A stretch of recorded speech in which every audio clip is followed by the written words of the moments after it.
Wham! Talk 1600. You're catching the drift. Conservative talk. Intelligent conversations on local, state, and national issues with Gary Wellings, chief editor of the Current newspaper and Current Online.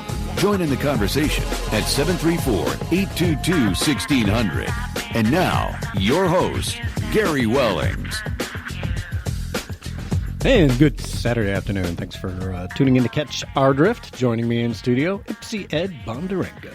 Hey, how you doing? Good. Welcome back. Thankfully, welcome back. Yeah, well, you guys did a great job last week. I was impressed. So, thank you for filling in for me. It was awesome, and just needed to step away for a little bit there. And but I'm glad to be back. I miss it when I'm not out getting a chance to come out here and vent during the week. It kind of leaves me feeling all bloated with anger and derision for what's happening. It all saved up, huh? Yes, it absolutely does. Well, what we do on The Drift every Saturday is go over the news we put on thedailydrift.com, and if you're not going there, you should. It's the news. You need to know. You need to know. Exactly right. I'm sorry, I didn't time that right. It's close enough. www.thedailydrift.com, and I go through the internet from around the world looking for news that you won't get at the mainstream media, so make sure that you check it out. www.thedailydrift.com. And if you miss this show live here at Wham Talk 1600, you can catch it Saturday and Sunday evenings at rednationrising.us or on Spreaker or on YouTube or archived at thedailydrift.com. So pretty easy. I'm the easiest show to... You can. It's the easiest. And I put all the links out on Facebook and Twitter. And if you're not... Friend us on Facebook. Friend us on Facebook. Twitter it out. Get on Twitter. Get on Gab. Do what you got to do. But get out there and make your piece known to people. So we're going to talk about the Comey firing this week. And we will get to that.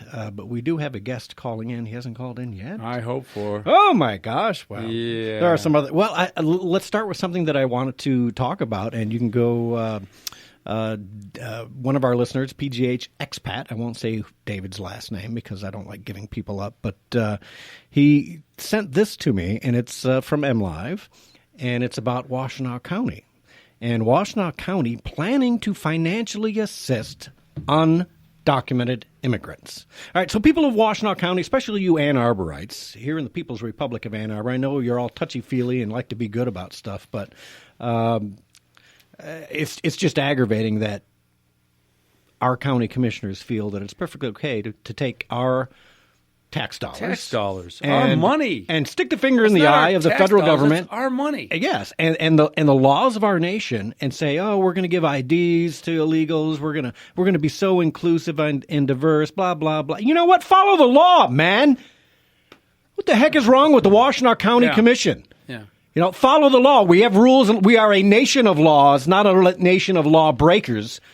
Yep. These people deserve to be in jail, frankly. We're not a sanctuary county. We are not. Well, they want us to be a sanctuary county. Yeah, exactly. And frankly, the filth and degeneracy of the Washtenaw County Commission is frankly disgusting to me. I can't stand it. The last guy that was on that board that was worth a doggone was Dan Smith, and he's gone now. Yep.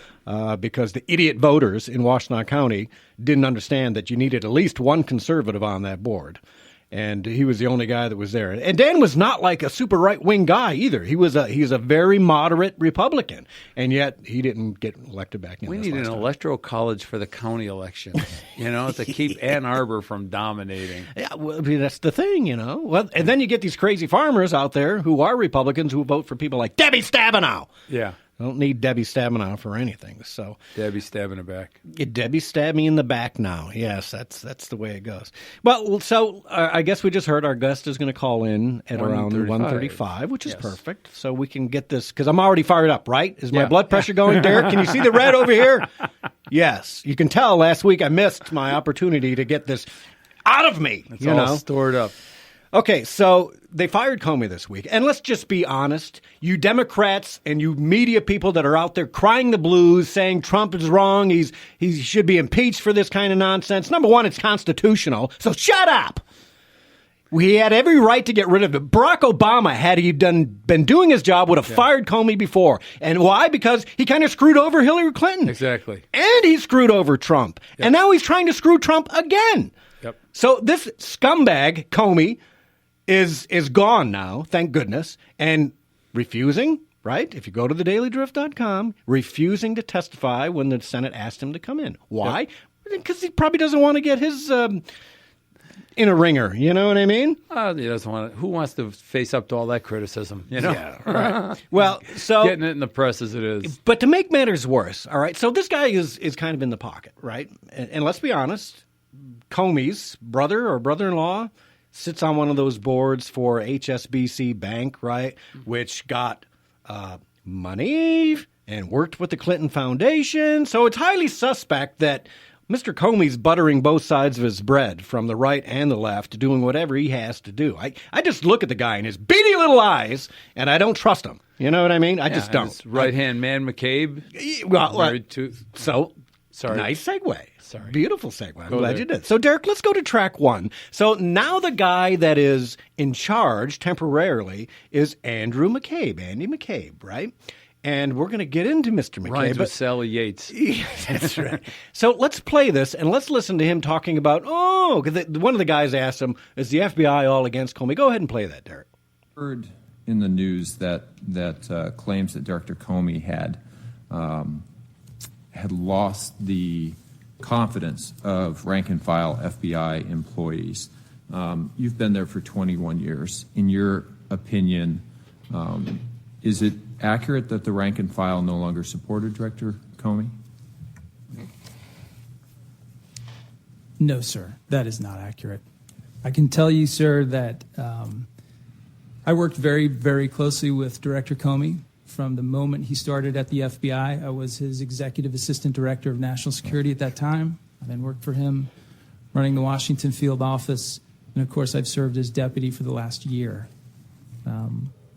I can tell you that I hold Director Comey in the absolute highest regard. I have the highest respect for his considerable abilities and his integrity. I can't take it anymore. The greatest privilege and honor of my professional life to work with him. I can tell you also that Director Comey enjoyed broad support within the FBI and still does to this day. We are a large organization. We are 36,500 people across this country, across this globe. We have a diversity of opinions about many things. But I can confidently tell you that the vast majority of FBI employees enjoyed a deep and positive connection to Director Comey. That explains all the reports of the agents who were avoiding him in the hallways after his Clinton bust.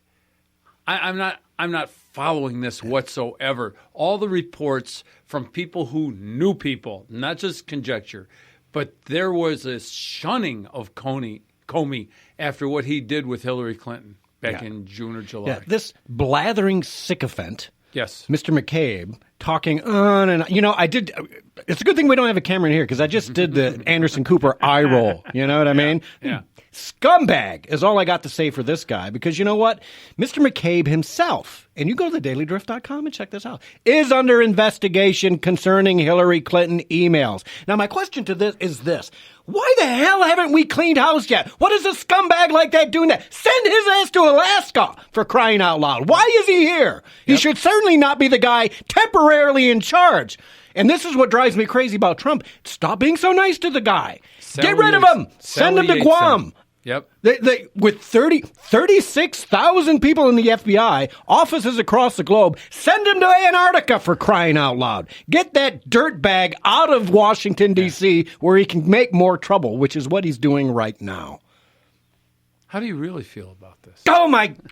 You can feel me, right? You can feel it. It's thick in this room right now. Well, let's go to track 2, Derek, while I'm hot on this, because this is a little, what do we say, a flashback, shall we, to what's going on with Mr. McCabe and his wife, Dr. Wife, Jill. Go ahead and play that.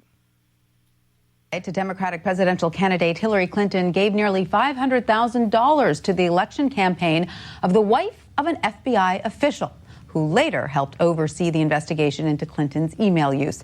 This Wall Street Journal exclusive adds further mystery into the Clinton investigation. We're joined by WSJ reporter Devlin Barrett to discuss. Hi, Devlin. This is a complex trail of events. How far back does Virginia Governor Terry McAuliffe go with the Clintons? When dinosaurs ruled the earth, that's how far back. I mean, what? We lost it. While Derek tries to get that back, we'll figure it out. So right there, we don't even need any more of that. $500,000 from the Clinton Foundation to the wife of Andrew McCabe, who's investigating Hillary Clinton. At what point is there not a conflict of interest here? I mean, wasn't there an insistence that Jeff Sessions recuse himself over the Russia stuff?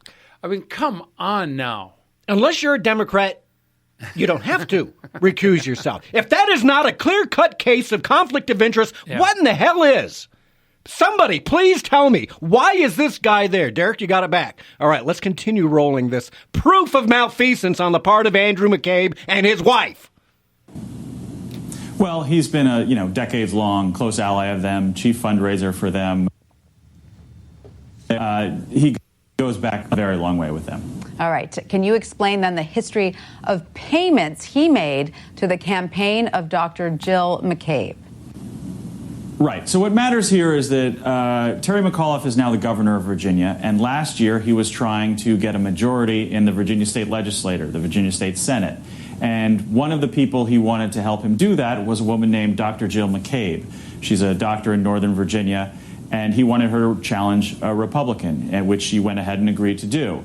In the course of that campaign, Mr. McAuliffe's PAC gave nearly $500,000 to Ms. McCabe's campaign, and the State Democratic Party gave another $200,000 to that campaign.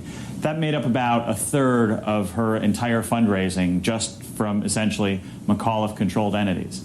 And so the rub here, though, is that Dr. Jill McCabe's husband happens to be right now the number 2 official at the FBI.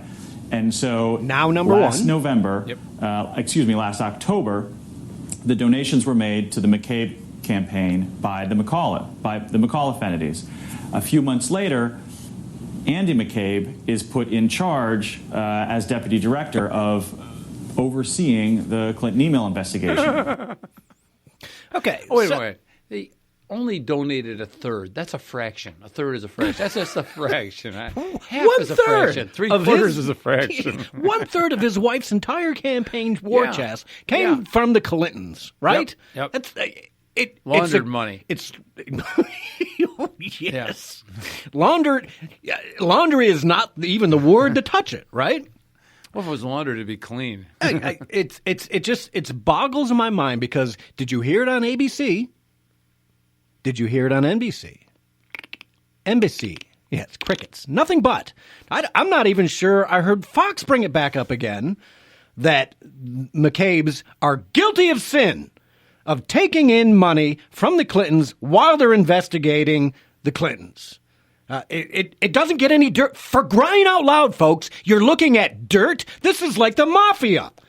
Well, it doesn't get any dirtier than this. It just occurs to me, who controls the legislature right now? Who could do a House investigation of this? It could be the House of Representatives. It could be the Senate Intel. It could be Jeff Sessions. And I'm crossing my fingers that DOJ. Mm-hmm. But how many of these Clintonites and Obama-lites are still in there preventing this stuff from happening? You know, if Andrew McCabe is running the FBI right now, we're never going to see anything. And why? Okay, why is McCabe there? Why are these Clintonites still there? Why? You know, we need to move. I'm sorry. I appreciate Gorsuch, okay? Appreciate the daylights out. I appreciate EOs on Christians not being harassed by the IRS and other government agencies. There's so much I appreciate about what Trump has done so far for this country. But it begs a question. Maybe is getting a little more sleep than we think, you know? I'm sure the battle, it's an uphill battle for him every day. Because you know what? I'm sure people that are in the White House, if there are people, establishment GOP in the White House, you know damn well they're not on his side. I still don't trust Reince Priebus. I certainly don't trust Paul Ryan. I don't trust Mitch McConnell. I don't trust any of the established Republicans. If I had my way, they'd be gone. But they'd be gone, all of them. This is where Bannon comes in. These are where his staff and his close advisors, they're supposed to take the load. They're supposed to be